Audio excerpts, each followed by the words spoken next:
Una de las cosas más perturbadoras en la historia de la Iglesia reciente es por qué el Papa Juan XXIII no reveló el tercer secreto de Fátima como lo había pedido Nuestra Señora a los videntes. Y en cambio, 7 meses después, anunció que abriría el Concilio Vaticano II. No quiere decir que necesariamente haya una conexión de algún tipo entre ellos, pero llama la atención su cercanía en el tiempo. Luego de esos años 60, la historia nos muestra una caída sistemática de la Iglesia en varios aspectos. Un fuerte crecimiento de los sacerdotes que dejaron su ministerio, la caída de las vocaciones, y junto con esto la caída de la concurrencia a misa y una creciente apostasía, o sea, pérdida de fe, que en los últimos tiempos se ha materializado en la crisis de los abusos sexuales por parte de algunos sacerdotes y en el caos doctrinal de la Iglesia producido por declaraciones de obispos y cardenales que se pueden leer en los medios católicos de comunicación. A simple vista, parecería que hoy la Iglesia Católica está en peor situación que en la década de 1960, aunque obviamente también se puede argumentar que podría haber estado peor. Claro que es imposible saber qué hubiera pasado si todo hubiera sido diferente, ¿no? ¿Cuál es la historia del tercer secreto? El 13 de julio de 1917, Nuestra Señora le dijo a los videntes de Fátima un mensaje que no deberían revelar a nadie. Estaba compuesto por 3 partes. Los pastorcitos fueron preguntadas varias veces sobre su contenido y respondían que no era un secreto, que era un secreto, y que no lo podían divulgar. Obviamente Nuestra Señora quería crear expectativa y atraer la atención del mundo sobre algo importante que tenía que decir. Y además quería hacerlo público cuando la divina providencia lo considerara adecuado. Todo esto creó un aura de misterio alrededor del secreto de Fátima y valorizó su importancia. Las 2 primeras partes del secreto fueron reveladas por la hermana Lucía a pedido de Nuestra Señora en la tercer memoria escrita por la vidente el 31 de agosto de 1941. Sor Lucía para esa época era la única vidente de Fátima que aún vivía. Sobre fines de 1943, el obispo de Leiría le pidió a la hermana Lucía que escribiera la tercer parte del secreto. La hermana Lucía comenzó a escribirlo en obediencia al obispo a principios de 1944. Pero fue tal su angustia debido al contenido perturbador del secreto que tuvo que aparecérsele Nuestra Señora diciendo que el cielo quería que escribiera el tercer secreto. El 9 de febrero de 1944, Sor Lucía le escribió al obispo da Silva de Fátima diciendo que había escrito el secreto en un sobre cerrado. Y el 17 de junio de 1944 el tercer secreto fue entregado en manos del obispo da Silva. El sobre estaba cerrado, lacrado, y tenía una nota externa que decía que no podía ser revelado antes de 1960. Y el obispo da Silva colocó el sobre que recibió de la hermana Lucía dentro de otro sobre que lacró y guardó en la bóveda de la curia episcopal. Cuando se le preguntaba a la hermana Lucía por qué era la fecha de 1960, ella contestaba porque la Santísima Virgen así lo quería. Incluso en 1955 el cardenal Ottaviani le preguntó por qué no debía revelarse antes de 1960. Y ella le respondió, porque entonces en esa fecha será más claro. el contenido, obviamente. Las apariciones de Fátima y el tercer secreto crearon expectativa dentro del pueblo católico. Las apariciones habían sido aprobadas por Pío XII en 1942, o sea que estaban en la plena cresta de la ola. Y en la medida que se acercaba a 1960, la expectativa aumentaba. ¿Y cómo siguió esta historia? Ya lo veremos.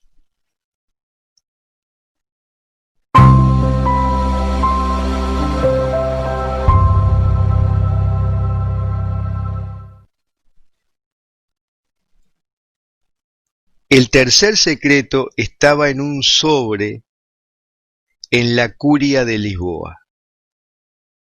A principios de 1957, el Santo Oficio, ahora Congregación para la Doctrina de la Fe, pidió que el documento del tercer secreto fuera enviado a Roma.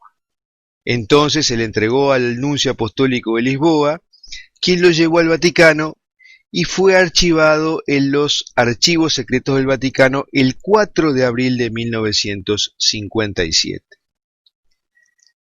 En agosto de 1959, el Papa Juan XXIII solicitó el documento al comisario del Santo Oficio y le fue entregado el 17 de agosto de 1959.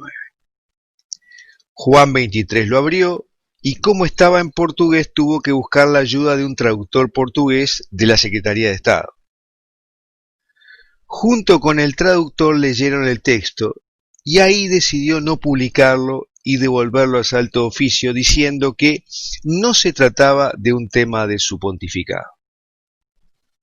Ese año hubo un comunicado impersonal del Vaticano que informó que nunca se iba a publicar y con esto se pretendió cerrar el caso. Sin embargo, los pontífices que le siguieron se refirieron al tercer secreto, aunque sin mencionarlo, porque estaban sucediendo cosas que hacían recordar sus profecías. En ese mismo año de 1960, Juan XXIII decide convocar al Concilio Vaticano II. Esto no fue una sorpresa, porque ya en 1944 Angelo Roncalli, el futuro Juan XXIII, había pedido un futuro concilio para cambiar a la Iglesia Católica. El objetivo del Concilio Vaticano II era acercar la Iglesia al mundo moderno en una relación positiva y llevar una política realista, la Ostpolitik, sobre las nuevas realidades políticas, en especial el comunismo, con el que no había ningún tipo de diálogo. La pregunta que queda flotando entonces es por qué el Papa Juan XXIII no publicó el tercer secreto de Fátima y en cambio abrió el Concilio Vaticano II que funcionó de 1962 a 1965. ¿Había alguna incompatibilidad con la política de la Iglesia? Si miramos ambas realidades, podemos intuir objetivamente que la dirección que estaba enfocando el Concilio Vaticano II era diferente a la dirección que llevaban las apariciones de Fátima. En el tercer secreto publicado por el Vaticano en el 2000, había una visión, por ejemplo, de un ángel con una espada de fuego centelleante que emitía llamas que intentaban incendiar el mundo y gritaba penitencia, penitencia, penitencia. Esto implica un juicio divino negativo sobre la marcha del mundo y por tanto va en sentido inverso a la nueva idea de alcanzar una relación positiva con el mundo moderno de parte de la Iglesia, o sea, de acercar la Iglesia al mundo. La óptica de las revelaciones de Fátima eran demasiado de vieja escuela para la apertura de los nuevos tiempos que pretendía Juan XXIII. Juan XXIII tenía la intención de abrir las ventanas de la Iglesia al mundo y encontrarse con el mundo en sus propios términos. lo que implicaba no poner tanto énfasis en ciertos dogmas y doctrinas que alejaban a la Iglesia de los valores del mundo. Pero finalmente, la realidad es la que manda. No bien terminado el Concilio Vaticano II, el Papa Pablo VI dijo que por alguna endija había entrado el humo de Satanás en el Vaticano. Y el Papa Juan Pablo II mencionó en una rueda de prensa en Fulda, Alemania, algunos aspectos del tercer secreto que se corrían bajo cuerda como verdaderos, diciendo que hubiera sido un peligro revelarlos y que lo único que queda es rezar porque va a haber una purificación en la Iglesia y en el mundo. No estamos abriendo juicios sobre las virtudes y defectos del Concilio Vaticano II ni de las apariciones de Fátima. Estamos haciendo un análisis objetivo de lo que sucedió para tratar de entender las razones de que 3 papas seguidos no publicaran el tercer secreto. Cada uno de nosotros luego hará su propia interpretación de lo que sucedió y lo que está sucediendo. Laudetur Jesus Christus, and welcome to Gloria TV News. The prophecies of Alois Edelmeyer, who died in 1959, are being fulfilled in our time, the user Robert Bellarmine writes on Gloria TV. According to him, one of Edelmeyer's prophecies that is being fulfilled in our time was allegedly published in the Austrian daily Wiener Kurier in 1945. The text says, "America will assassinate their own presidents. The blacks, who have been in the dust for so long, will get the power. Over there," meaning in America, "immorality and crime will be called originality." Edelmeyer adds, "I see the skyscrapers imploding. America will wage war in the East all the time and never win again. God has turned his back." Vladimir Putin said the US Embassy's move to raise the homosex pride flag revealed something about the people that work there. He added that, quote, "It's no big deal though. We have spoken about this many times and our position is clear." Putin stressed that Russia has a law banning the propagation of homosexuality among minors. He explained, "Let people grow up, become adults, and then decide their own destinies." "I've been to confession and Holy Communion for the first time in 12 weeks, the English deacon Nick Donnelly wrote on Twitter, quote, "I was so deeply moved to receive our Lord in the Blessed Sacrament. I must admit it brought tears to my eyes. I prayed many times. I've missed you so much." Donnelly concludes, "This is why Catholics die for the Blessed Sacrament." In 2019, the Financial Information Authority of the Vatican informed the prosecutor's office 15 times about suspicious financial activities in accounts connected with the Vatican Bank. Most of the cases didn't regard the Vatican but foreign countries. Last year, the number of those working for AIF went from 6 to 12. This was Gloria TV News.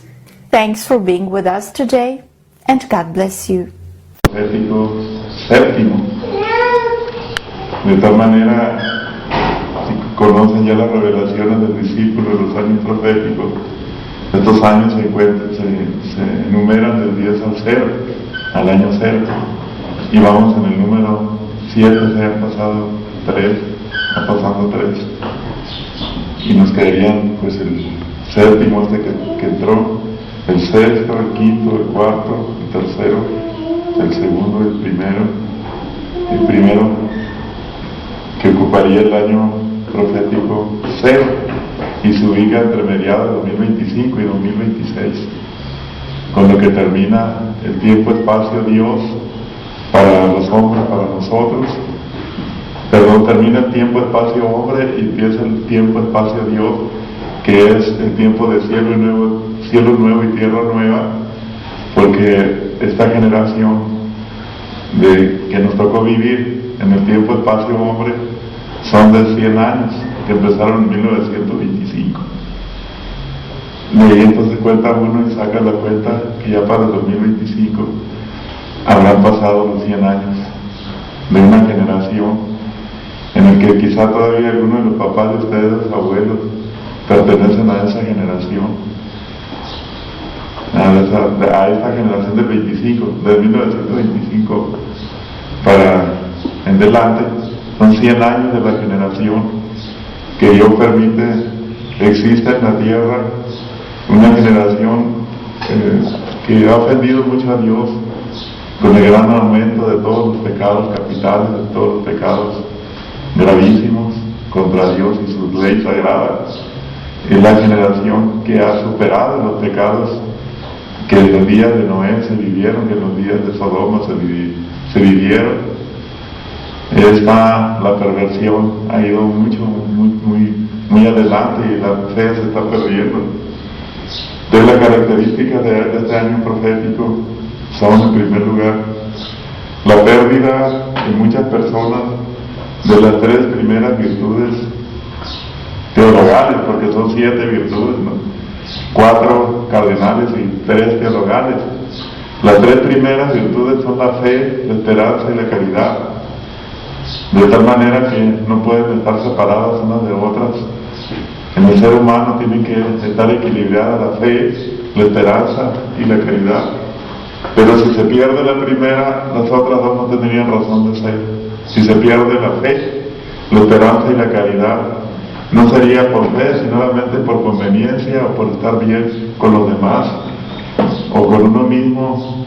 Pero lo que vale, lo que uno hace para las cosas en este mundo, para Dios son por medio de la fe, de tal manera que nuestra fe sea agradable a Dios.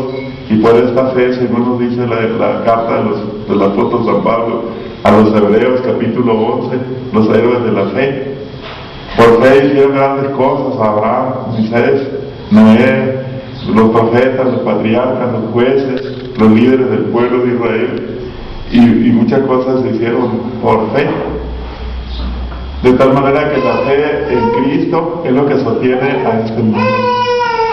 Pero esta fe en Cristo nosotros la traducimos de nuestra Santa Madre Iglesia en 2 formas.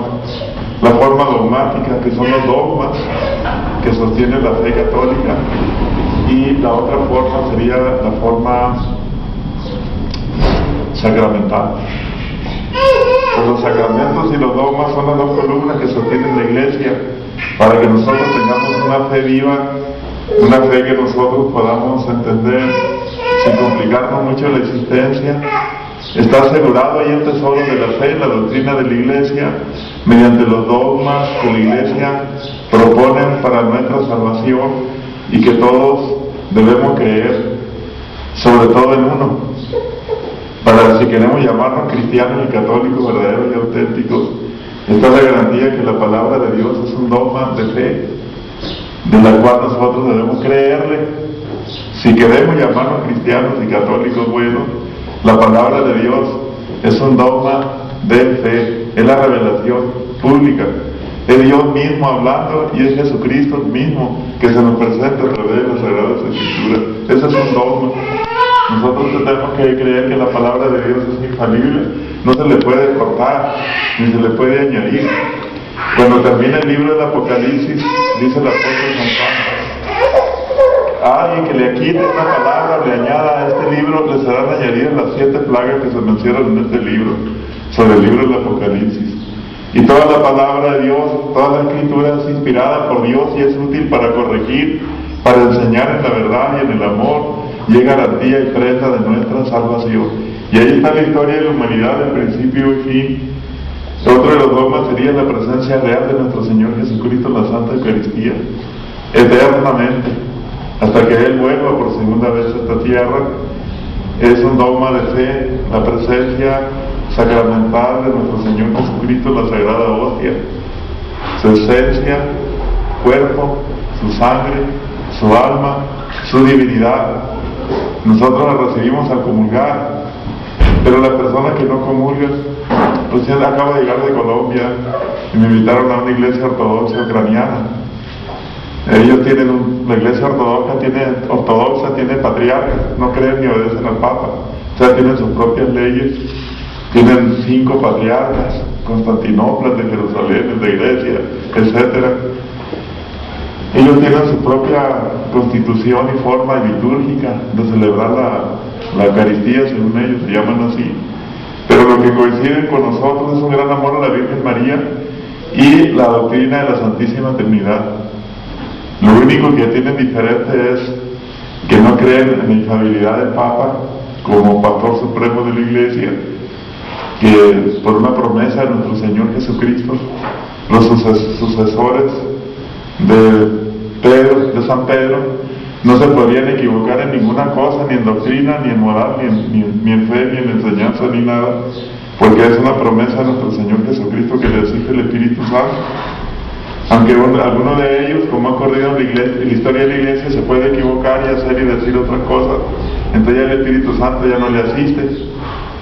Y este es uno de los problemas que estamos viviendo ahora en la Iglesia, que no nos permite muchas veces hablar claramente dentro de la Iglesia, porque este tema está prohibido en muchas partes, como está viviendo ahora que otro tema voy a hablar más tarde. Pero cuando yo hablo también de dogmas, la iglesia dogmática es la iglesia que cree en el infierno. Ya el infierno también es un dogma de fe.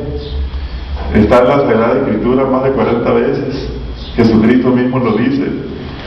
Entonces, ¿por qué negar lo que dice la Sagrada Escritura? Es estar negando lo que dice la palabra de Dios. Y así como algunos padres hablan de la existencia del infierno porque el Señor nos ha llevado allá, como esta vidente que murió hace poco, Olivita, también estuve allá en Boyacá, Garagoa, en Colombia, ahí en este río le pasó a nuestro Señor, cómo nuestro Señor le lleva a ella al infierno para que explique cómo es allá. Y también, pues yo también fui, no todo el infierno, ¿no? Porque ya no hubiera vuelto, pero sí fui, y se me permite decir que hay infierno, porque para decir las cosas tiene que ser uno testigo. Si no es testigo uno de lo que dice, no puede ser creíble. Digo, en garantía de fe que uno haya pasado por esa experiencia de fe, digo, la revelación privada que yo recibo, de haber pasado esa experiencia del infierno, y saber que existe, que vine acá con permiso de Dios para decirle que sí hay infierno.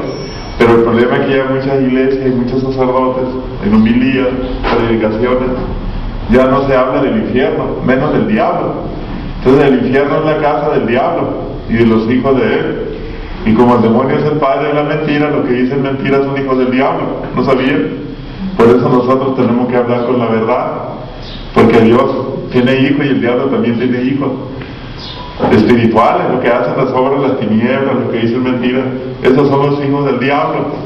Y los hijos de Abraham, los hijos de la fe, o sea, nosotros somos los que vivimos en la luz de la palabra de Dios. Pero cuando esta luz de la palabra de Dios no ha llegado a nuestro corazón, permanecemos en tinieblas, en oscuridad. Y obviamente cuando decimos que el demonio no tiene poder de crear, por eso no debemos decir que él creó el infierno, porque el demonio no puede crear. Lo creó Dios para él, para que fuera su casa y para que fueran los hijos de él, a quemarse eternamente ahí, porque eso es el infierno, por la eternidad, después de haber rechazado voluntariamente a Dios en esta vida y haber cometido muchos pecados. El infierno, la condenación eterna, consiste en haber rechazado a Dios y haberle dicho a Dios: nunca te necesitamos en nuestra vida, morimos felices en ti, incluso uno muere maldiciéndolo y sin conocer a Dios, porque pues no se preocuparon por conocerlo, y también por muchas cosas que han pasado dentro de la iglesia y fuera de la iglesia. Se han ido retirando poco a poco, y como ya no creen en el infierno, pues menos creen en Dios. Ya no creen en el diablo tampoco, y es otro error que el mundo está siendo engañado ahora, porque las primeras personas que fueron al infierno son las que no creyeron que había infierno. Por eso están allá, y por no creer que no hay infierno, pues cometieron toda clase de pecados en la tierra, y sobre todo el pecado más grave, que es el rechazo a Dios, porque nosotros somos creación e imagen de Dios desde el seno materno, casi desde el primer instante de la concepción nuestra, recibimos el alma. El alma es lo que nos asemeja a imagen y semejanza viva de Dios, y la persona recibe nada más 2 oportunidades en su vida para conocer directamente a Dios. Si la rechaza, ya se perdió. Si es que no ha ido por alguna predicación a hablar de Dios y creer en Dios, entonces le viene la fe por ese conocimiento. Pero en realidad nosotros los humanos recibimos en 2 ocasiones de nuestra vida el llamado de Dios directo. Yo lo recibí la primera vez, que en mi conversión en 1975, debido a que mis padres nunca me habían llevado a la iglesia. Ya iba a cumplir los 17 años, ni siquiera había hecho la primera comunión. Es por eso que llega el conocimiento de la fe infusa, o el conocimiento de Dios inmediato, y empieza él mismo a revelárseme a mí cómo es Él, y la parte que yo me corresponde hacer dentro de su plan acá, pero a través de la Santísima Virgen María, que fue la que en 1975 me salvó del suicidio, de que me iba yo a envenenar con pastillas y luego me iba a arrojar al coche en movimiento para ya acabar con mi vida cuando apenas iba a cumplir los 17 años de edad. Andaba como 16 años en el mundo, en la vagancia, en la basura, en el pecado. Entonces, mediante una manifestación extraordinaria de la Madre de Dios, la cual le agradezco infinitamente, se presentó a mí durante 6 días, de las pláticas cuaresmales de la primavera de 1975.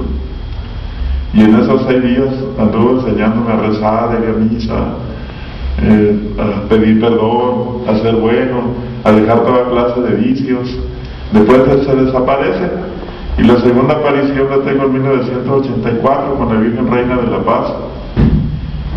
Entonces se me dice que en el 94, o sea 10 años después, me encontraría yo personalmente con nuestro Señor Jesucristo, también durante 6 ocasiones, del 24 al 27 de junio de 1994. Nuestro Señor me entrega esta misión y me pone el nombre de discípulo, y me dice pues las cosas que yo tendría que pasar a anunciar esta misión.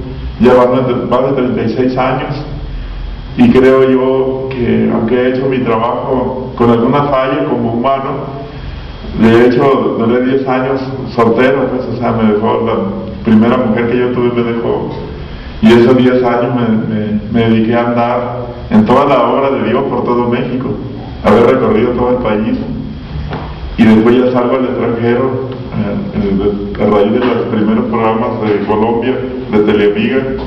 Puedo entonces viajar a Argentina, Puerto Rico, Bolivia y Colombia, 4. Y yo tengo Estados Unidos, son 5, luego tengo una invitación ahorita a Panamá, y tengo otra invitación a Chile, las más próximas, de aquí a octubre, creo.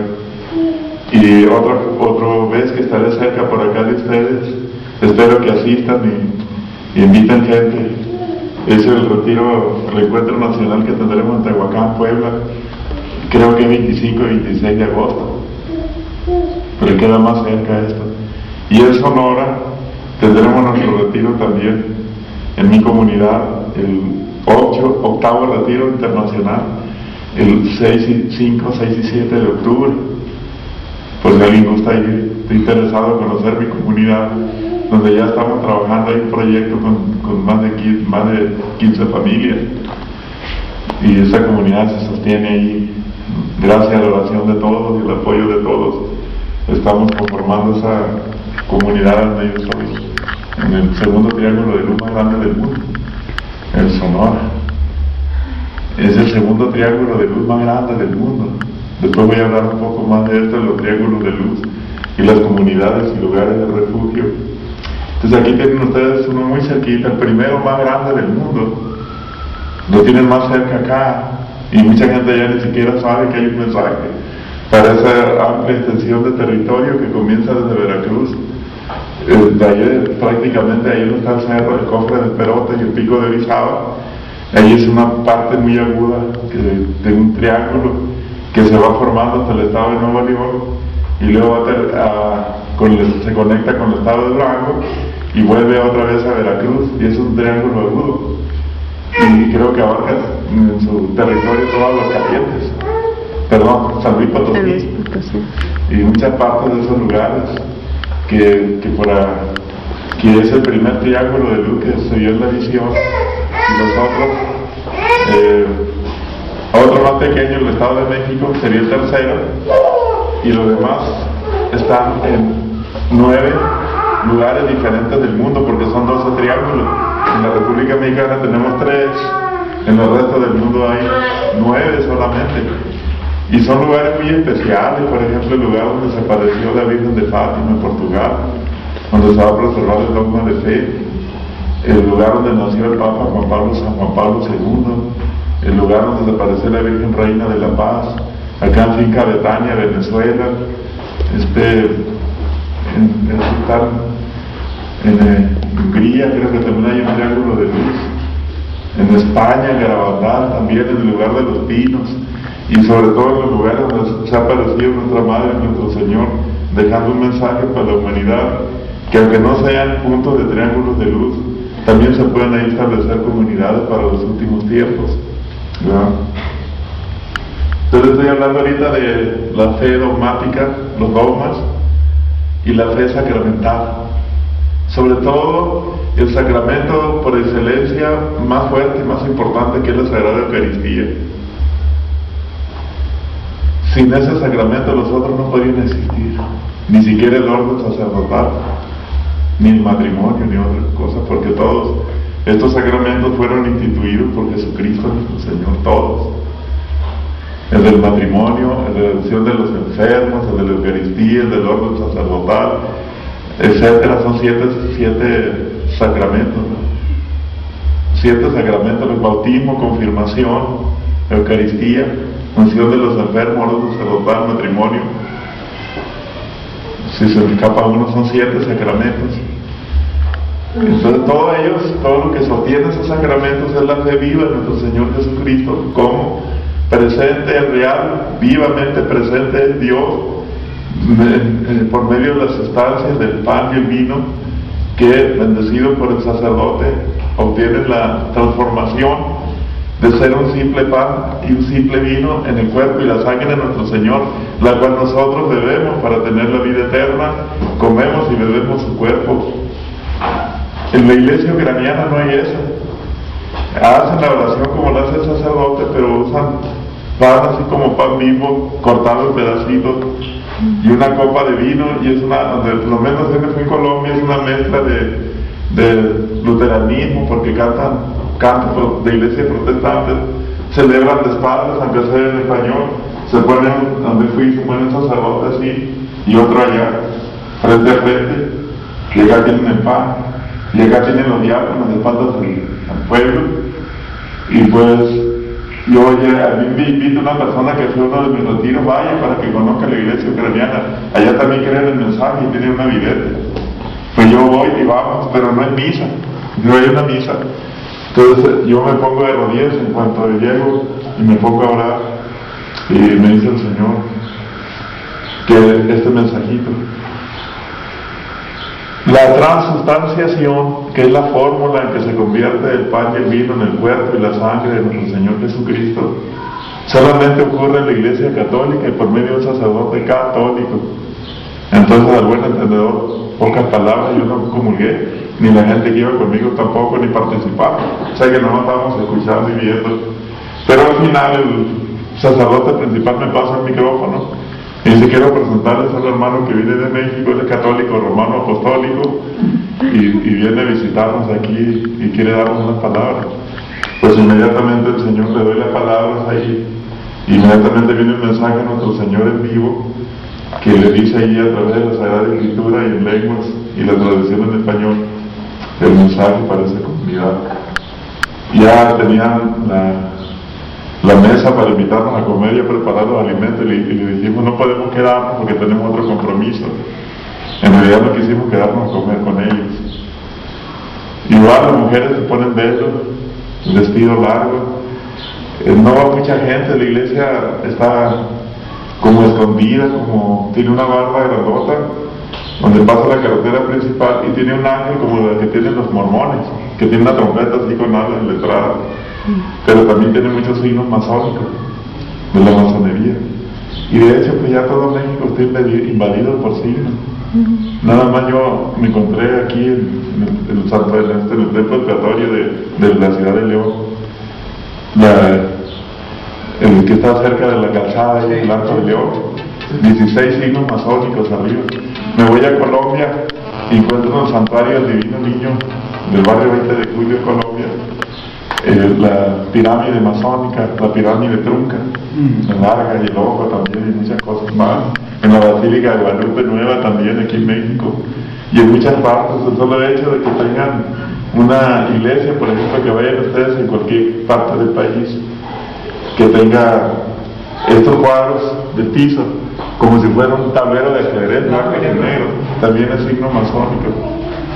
Esa pirámide trunca larga que está en los parques y calles públicas de las ciudades son el signo y el control de la masonería civil, pero también está dentro de la iglesia. Y esto es precisamente porque me persiguen a mí, porque hay una obra de denuncia donde ellos están y lo que pretenden hacer.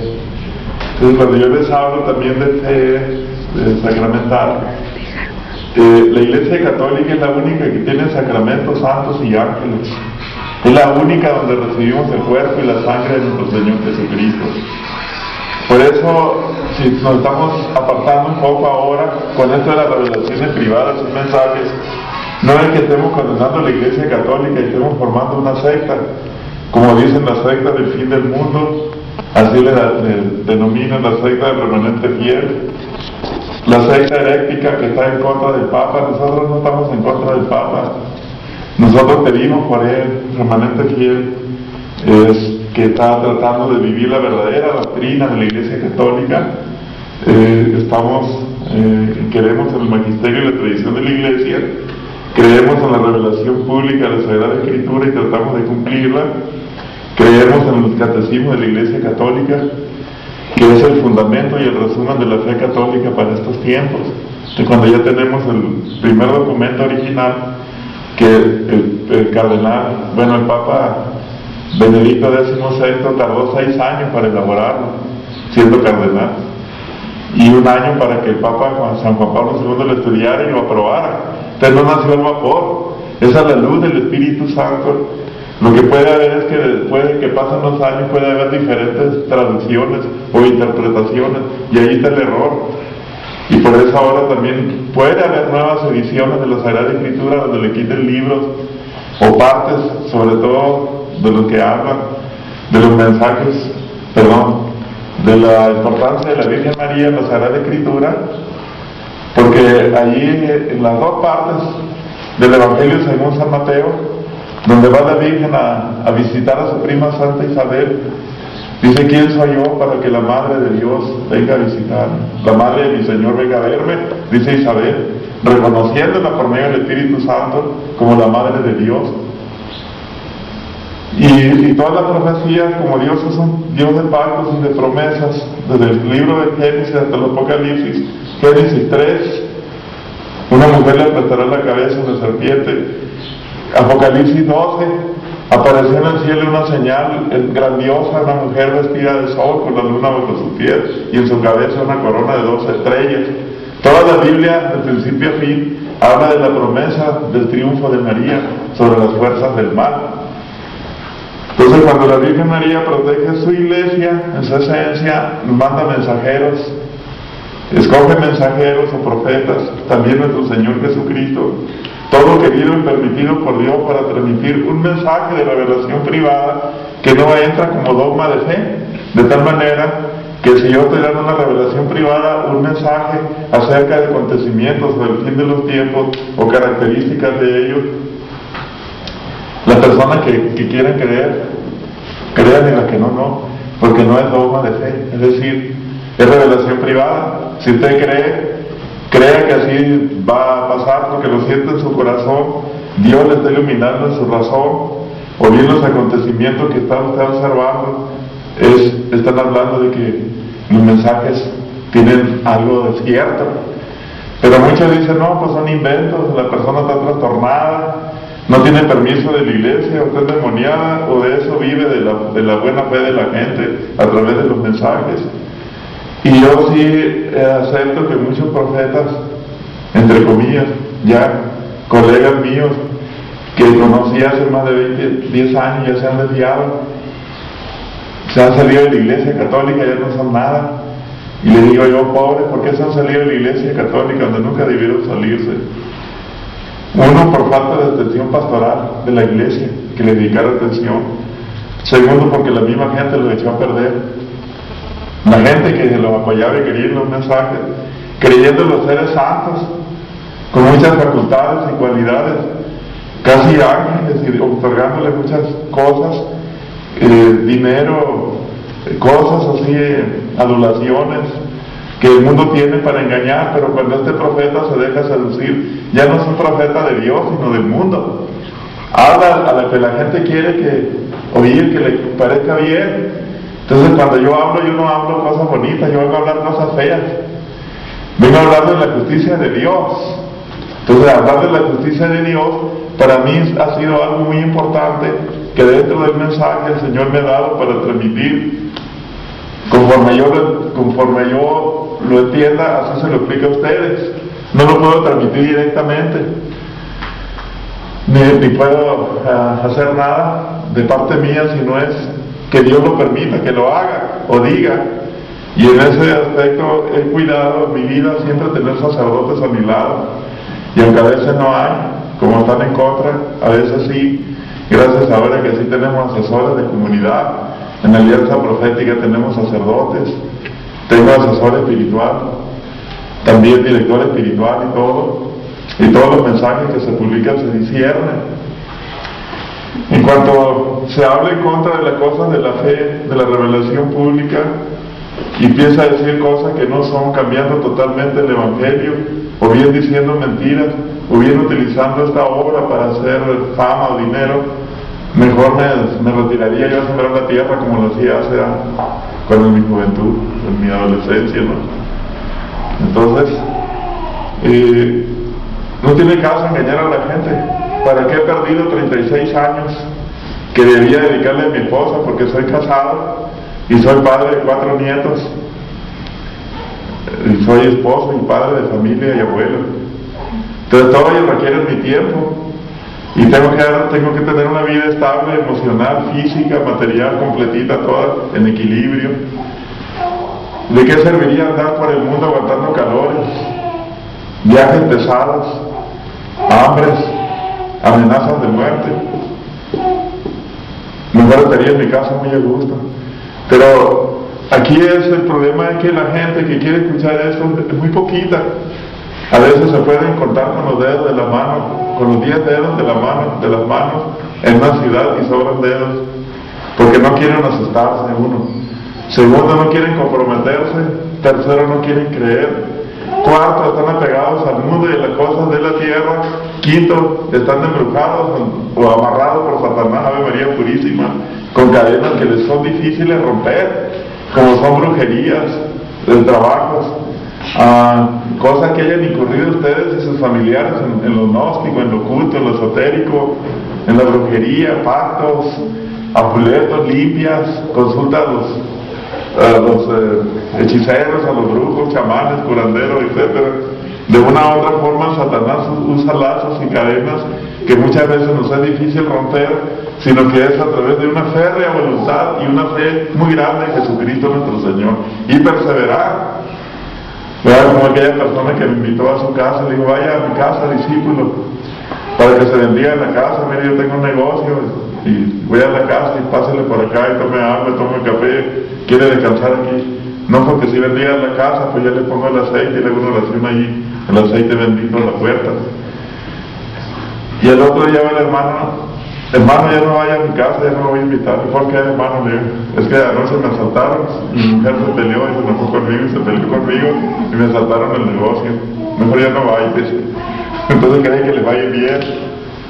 Y es que la cosa de Dios no va a ir bien, ¿me entienden? No va a ir mal, porque el demonio no se va a querer dejar quitar, que le quiten un alma, o dos o tres, o una familia. Y es por eso muchas veces que en la familia está la lucha más dura, porque uno cree y otro no. Entonces nosotros sí tenemos familia en nuestra comunidad San José, pero también tenemos personas solas cuyas familias saben dónde están y con quién están.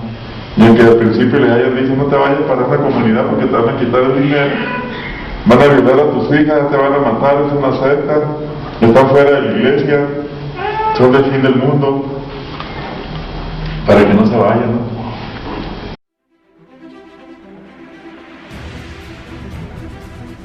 Un sacerdote que podía ver a las personas fallecidas, una historia fascinante con una enseñanza.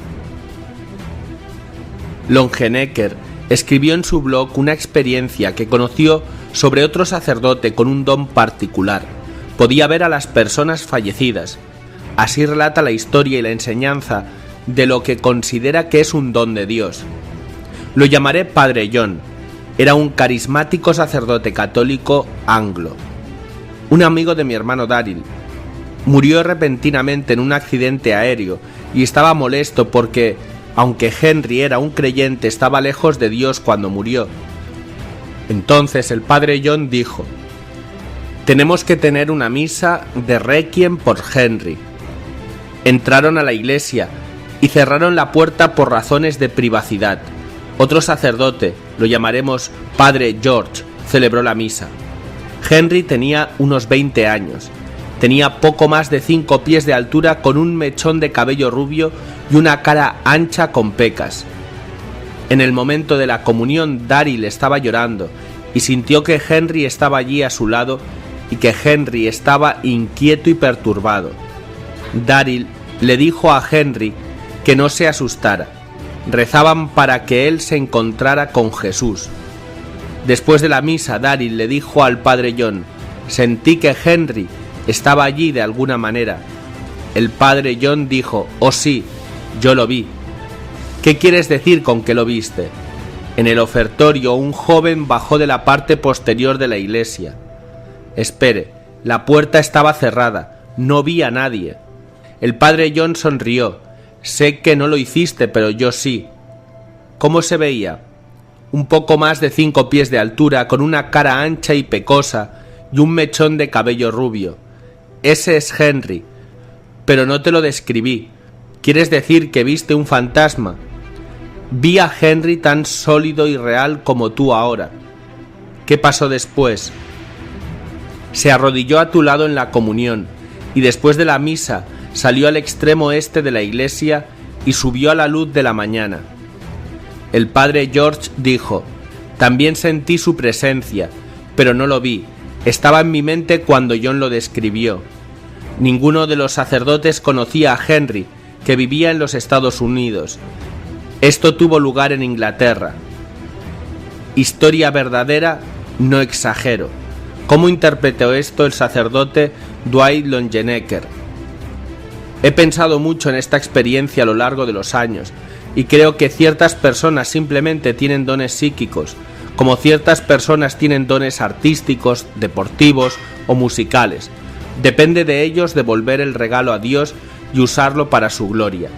Una persona puede tener un don psíquico y cederlo a Satanás y dejar que se use en espiritualismos, adivinación o alguna otra actividad oculta. Por otro lado, puede ser cedido a Dios y utilizado para la curación, el discernimiento, la lectura de las almas y la dirección espiritual. El Padre Pío claramente tenía regalos asombrosos que entregó a Dios. El problema con esas personas es que muy a menudo los mismos dones que los han distinguido tienen un camino espiritual muy difícil de seguir. Nunca debemos buscar tales dones, pero si los tenemos, debemos cederlos a Dios y permitir que el Espíritu los desarrolle a través de una vida seria de oración y santidad, para que estos dones puedan ser transformados por el Espíritu Santo. También debemos recordar que los dones psíquicos no son una garantía de santidad personal más que ser dotados musicalmente, artísticamente o en el atletismo te hacen santo. Convertirte en un santo es un asunto difícil y realista. Tiene poco que ver con visiones místicas y todo que ver con disciplina y abnegación. Tener un don psíquico no significa que eres automáticamente santo. El triste hecho del asunto es que el padre John finalmente dejó el sacerdocio y dejó a su esposa para vivir en pecado con un novio. Dones psíquicos siempre deben ser cedidos al Espíritu Santo y la persona debe estar bajo la supervisión de un buen director espiritual y, si es posible, uno que sea sensato y rudo. Los medios objetivos de la gracia son los sacramentos. La gracia salvadora de Dios siempre está presente allí. La misa de Requiem fue efectiva al aplicar el amor salvador de Cristo a las necesidades de un alma que se fue repentinamente. Fue la misa la que fue efectiva, y lo hubiera sido si alguien hubiera podido ver a los muertos o no. Podemos suponer que las oraciones de los fieles de Cristo se escucharon, y ciertamente podemos esperar que lo que se vio en una visión fuera cierto en realidad, que Henry fue más allá en la luz y el amor de Cristo. Ver a los muertos o tener apariciones, locuciones o visiones, estos dones aparentemente sobrenaturales son asombrosos, pero nunca deberían hacernos perder de vista a Cristo el Señor y la primacía de su Iglesia y sus sacramentos. ¿Qué piensas sobre este relato?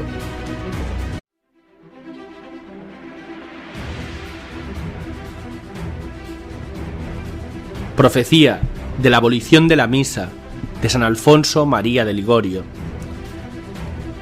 San Alfonso María de Ligorio nació en Nápoles el 27 de septiembre de 1696.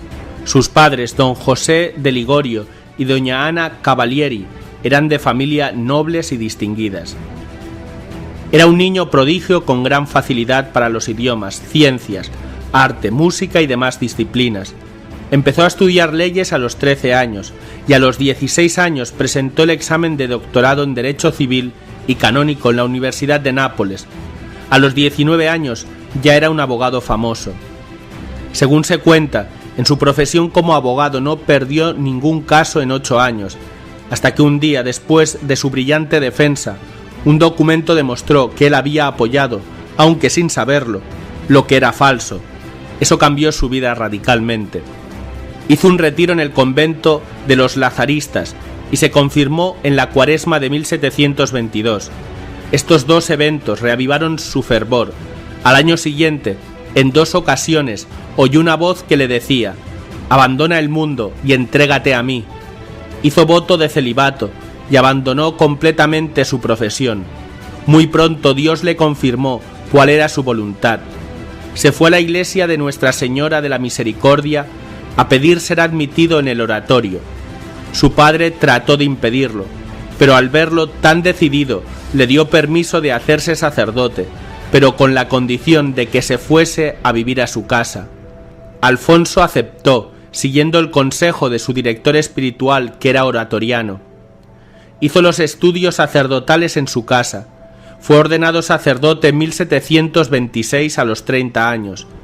Los 2 años siguientes se dedicó a los vagos de los barrios de las afueras de Nápoles. San Alfonso abandonó su casa paterna en 1729 a los 33 años de edad y se fue de capellán a un seminario donde se preparaban misioneros para la China. En 1730 el obispo de Castellamare, Monseñor Falcoya, invita a Alfonso a predicar unos ejercicios en un convento religioso en Scala. Este hecho tuvo grandes consecuencias porque ayudó a discernir a las religiosas una revelación que tuvo la hermana María Celeste el día de la Transfiguración de 1731. Las religiosas vistieron el nuevo hábito y empezaron la estricta clausura y vida de penitencia. Así comienza la congregación de las redentoristas. En 1732 se despide de sus padres y vuelve a Scala, y con la ayuda y colaboración de un grupo de laicos, a los 36 años funda la Congregación del Santísimo Redentor, cuya primera casa perteneció al convento de las religiosas. San Alfonso era el superior inmediato y Monseñor Falcoya era el director general. Al poco tiempo comenzaron los problemas. La congregación se dividió entre los dos superiores. Al poco tiempo la hermana María Celeste se va a fundar otra congregación. A los 5 meses el santo se quedó solo con un hermano, pero más tarde se presentaron nuevos candidatos y se estableció en una casa más grande. En 1734 funda otra casa en Villa degli Schiavi y se dedica a misionar allí. Su confesionario estaba siempre lleno. Trataba a sus penitentes como almas que era necesario salvar. En 1737 se divulgan rumores sobre la casa de Villa degli Schiavi y San Alfonso decide suprimir esa fundación. Al año siguiente también cierra la casa de Scala. Organizó misiones en Nápoles por 2 años a pedido del cardenal Spinelli, arzobispo. En 1743, al morir Monseñor Falcoya, San Alfonso vuelve a ocuparse de su congregación como superior general y se encarga de redactar las constituciones. A pesar de la oposición de las autoridades españolas, los misioneros reorganizados fundan varias casas.